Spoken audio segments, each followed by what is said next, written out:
Hello everyone, Nate with Colorado Custom Leather and Blades here. So on this episode, we are going to be doing the finishing phases of this modified or hybrid Wixon, which is a bushcraft series of mine, mixed with another bushcraft series of mine, the Tree Line. Okay, so that is the Wixon right there. What we're going to be doing right after this next part you're going to see in the video is the scales. We're going to finish those up. We got to shape out where the tops of the scales, the bolsters are going to be start and stop, and kind of put the finishing touches on that, and then get this all the way to the steel and start tickling that steel with the grinder. Do some hand sanding and then stone wash this son of a gun, and then bam, there we go. Also this week I might even do a video. I need to get back to the Rocky Mountain Gunners Association raffle Bowie. It's been just kind of busy, and that's a giveaway. I'm not making anything off of that, but I care about the cause. So anyways, you might see that this week too, so just be staying tuned. It's October 3rd 2024. So anyways, before we get started, I also want to do I'm thinking I'm going to call this like shop week or shop talk, something weird. I'm going to do some deep cleaning later today and get some things off of my YouTube channel that I don't think is beneficial. I want to really just focus things in on what Colorado Custom Blades is, what I do, and build it from there.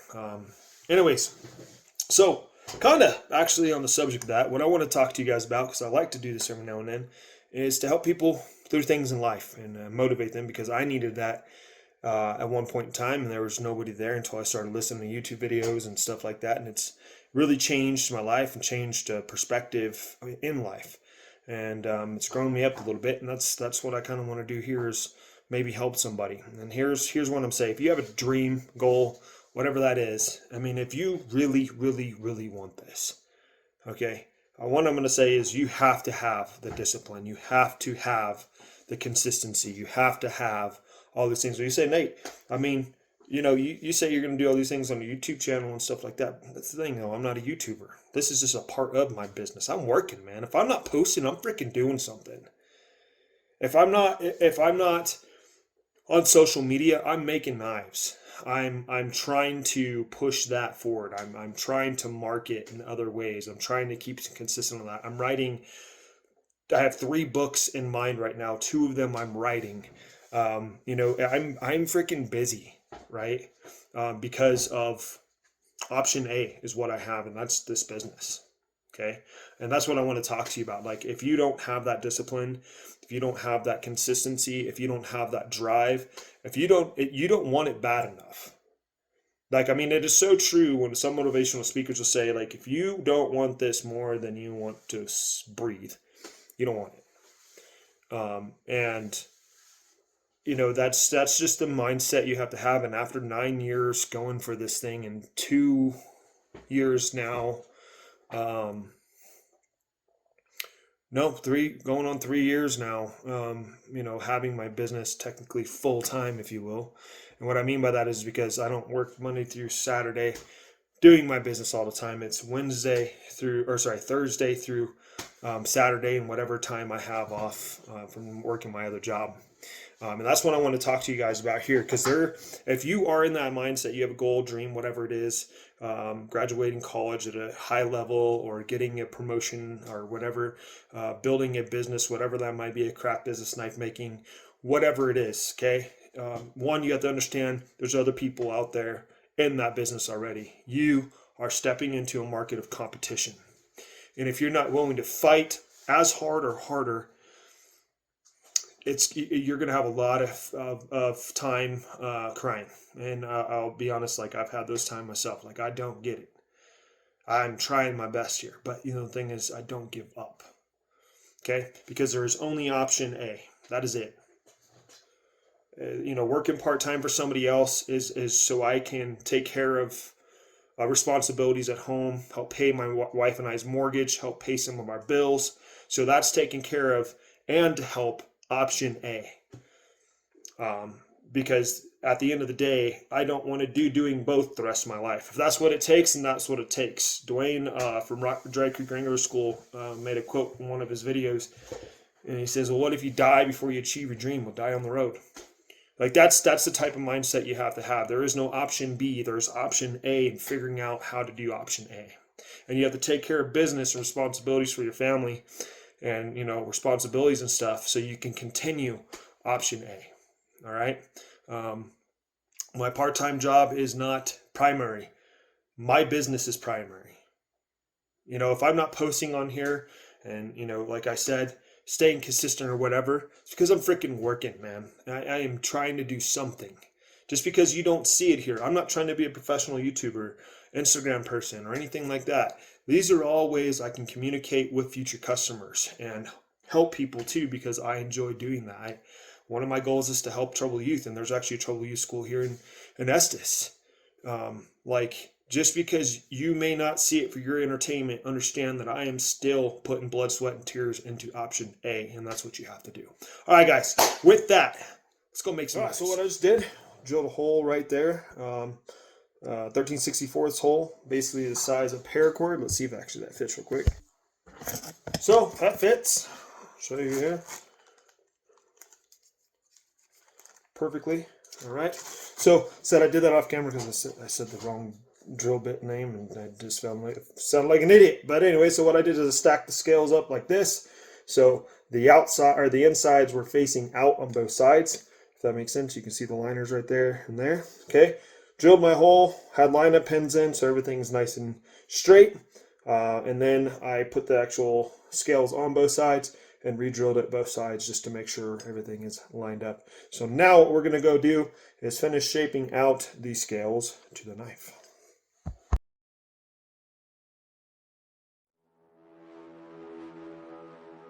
All right, first things first, 80 grit belt.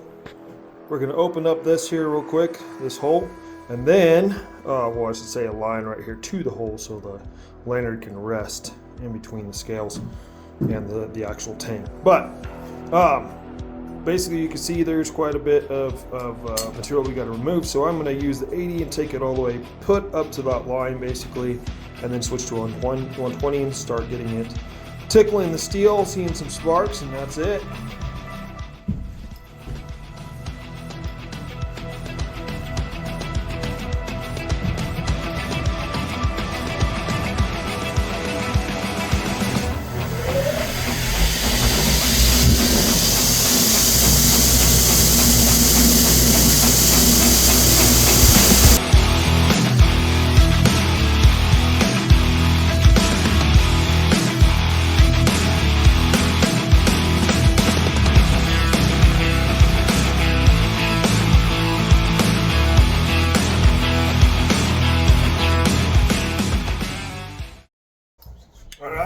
So one thing I'm going to probably do is, after we get done with this next step of shaping this, I might run a Trizact belt on this and or a 220 just to make it easier in hand sanding and kind of smoothing some things out a little bit more. That is looking nice, if I do say so myself. So let's go ahead and shape out the top of the scales here at the bolster area.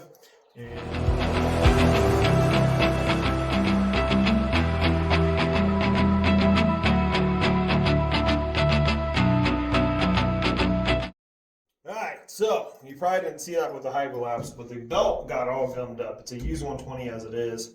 It got all gummed up, and I needed to clean it off. I kind of probably saw that part right there. And it grabbed in one side, and it kind of made some things that I didn't want to. So I had to go back and fix those. So my line on the ridges here on the back is a little off. You probably can't even tell. Maybe to a knife maker you can. But it's slightly off. Not enough for me to worry about though, because truth be told, when I put it on the knife, I can't tell. And also when I do the contouring of the handle here, I'm going to put my work table on an angle, and it's going to thin this portion down and leave the back portion here fat, which is going to bring in this bolster, so it'll look nice. So to the next part, what I need to do is I'm going to take a 220 grit. I'm going to put this back on the knife, 220 grit, get everything 220, and then it's ready for hand sanding, etch my logo, my maker's mark in, and time for glue up. Back inside. So I messed up. Dang it anyways, but it's okay.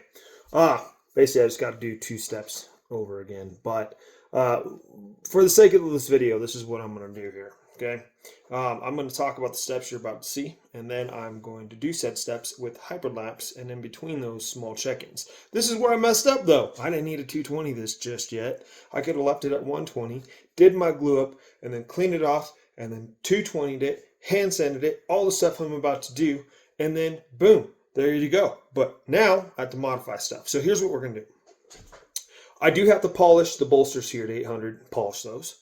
And then what you'll see me do is I'm going to do something with this. I'm going to round these off, make it not so sharp, and polish those as well, because that is finished on the blade. That is 100% done. That is ready for glue up. And then I'm going to etch my maker's mark, hand sand that off, and blend the hand sanding in just a little bit, and then it's glue up time, baby. And then we have to go back, clean off the epoxy that is left over, and then I can hand sand finally, and then we can stone wash by dunking in cold blue, and then rattle around some rocks, and then she's freaking done. So here we go. Enjoy the show.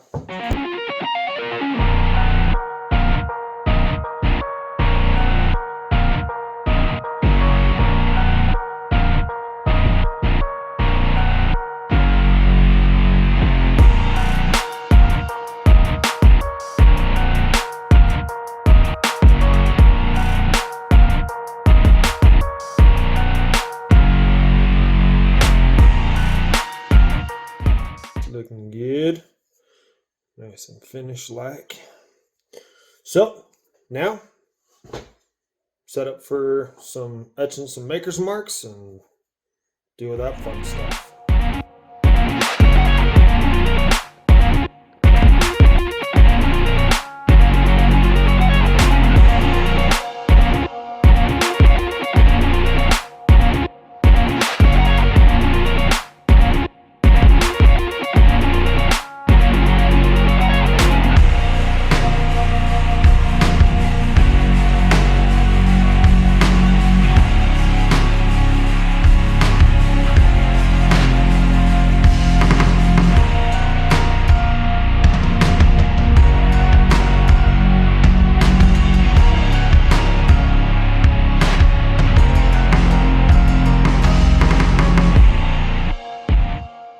Voila.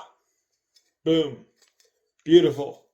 I feel like I'm the Grinch when he's posing with the German yodeler get up. Anyways, so because it is fall time in the mountains, I'm losing daylight. So it's going to be really dark in there. So if you're afraid of the dark, you don't want to watch this next part, unfortunately. But I'm going to do some hyperlapse filming in my shop outside. But I just don't have a lot of electricity because I don't have power ran outside yet. It's just a 10 gauge cord. But for the majority of getting this squared away, I am going to just get what I can done. So you may not see a lot of the step-by-step. So, but come with me.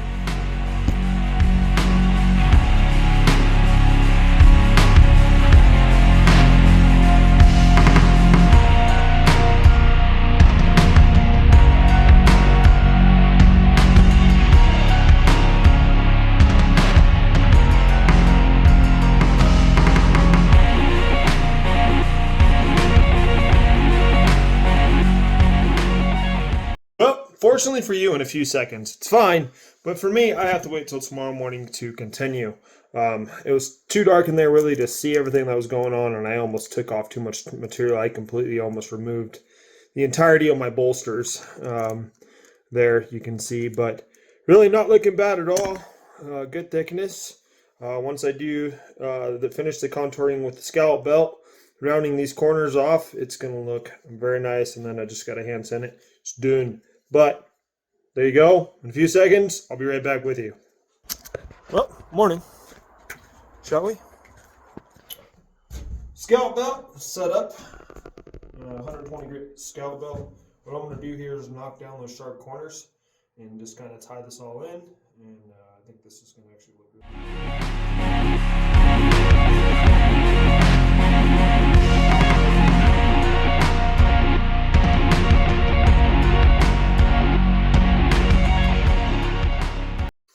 And boom. Not bad at all. I mean, I did remove the bolsters. I mean, but it still doesn't look horrible. It's a little bit thinner than I normally like, but honestly, very streamlined, very compact, very comfortable. I'm very excited for the the finishing touches of this blade and what it's going to look like. With that being said, you're going to see segments of hyperlapse of me hand sanding, not too much of that, and then it's on to the final part, stone wash.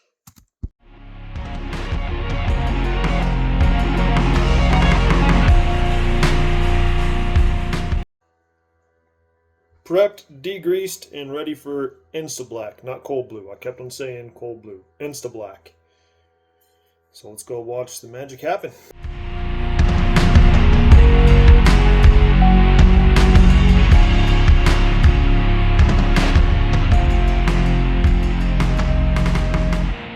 There you have it. That is a nice looking knife, if I may say so myself. Even though I went a little bit thinner than I'd really like to on the OD G10 to the spacers, but really that's thick enough. I mean, this just came out stunning with that lanyard hole at the back. Really came together nice. Stone wash came out good, even though I had to spray it because I don't have a vat to dunk it in, which is easier. You get more consistency that way, but man, I'm absolutely loving the turnout. Speaking of, viewers, you get to choose which knife you'd like to see me finish next. We have option A, and this is a forged, this is 95% done on the anvil, bevels included. This is heat treated, ready to go for finish. And I actually am going to include this in my design options for people for orders. This is my fixed blade Bowie design that I did. That is all forged out on the anvil. So you can pick this one, option A, fixed blade Bowie with elk antler scales, or this one, and this one's going to be for sale, by the way. This one is going to be a prototype for a Hidden Tang barbecue style Bowie knife, with again keeping the forged scale on there, just like this one. So which one? Fixed blade Bowie or Hidden Tang barbecue Bowie knife? Let me know in the comments. God bless. We'll see you next time.